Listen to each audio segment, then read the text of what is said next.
ചന്ദ്രൻ്റെ ഭാവഫലം.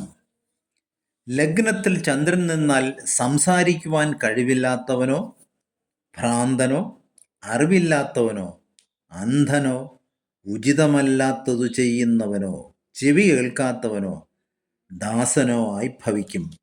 എന്നാൽ ലഗ്നം കർക്കിടകമായോ ഇടവമായോ അവിടെ ചന്ദ്രൻ നിന്നാൽ ധനവാനും, മേടലഗ്നത്തിൽ ചന്ദ്രൻ നിന്നാൽ ധാരാളം പുത്രന്മാരുള്ളവനായും ഭവിക്കും. 2-ൽ ചന്ദ്രൻ നിന്നാൽ വലിയ കുടുംബ ബന്ധമുള്ളവനും, 3-ൽ ക്രൂരനും ഹിംസാശീലനുമായും ഫലം. 4-ൽ ചന്ദ്രൻ നിന്നാൽ അമ്മ, സുഖം, ബന്ധുഗ്രഹം തുടങ്ങിയവ ഉള്ളവനായും, 5-ൽ ബുദ്ധി, പ്രതിഭ, വിവേകശക്തി, പുണ്യം തുടങ്ങിയ കാര്യങ്ങൾ ഉള്ളവനായും ഭവിക്കും. 6-ൽ ചന്ദ്രൻ നിന്നാൽ ധാരാളം ശത്രുക്കളും, മൃദുവായ ശരീരവും, കാമവും വിശപ്പും കുറവുള്ളവനായും, ഉഗ്രസ്വഭാവിയായും, അലസനുമായി ഭവിക്കും.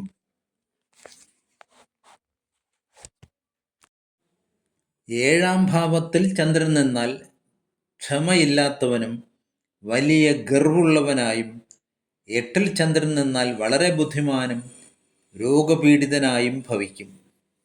9-ൽ ചന്ദ്രൻ നിന്നാൽ സൗഭാഗ്യങ്ങളും പുത്രന്മാരും മിത്രങ്ങളും ബന്ധുക്കളും ധനവും ഉള്ളവനായും, 10-ൽ ധർമ്മവും ധനവും ബുദ്ധിയും ശൗര്യവും ഉള്ളവനായും, 11-ൽ എല്ലാ ലാഭങ്ങളും ഉള്ളവനായും പ്രസിദ്ധനായും ഭവിക്കും.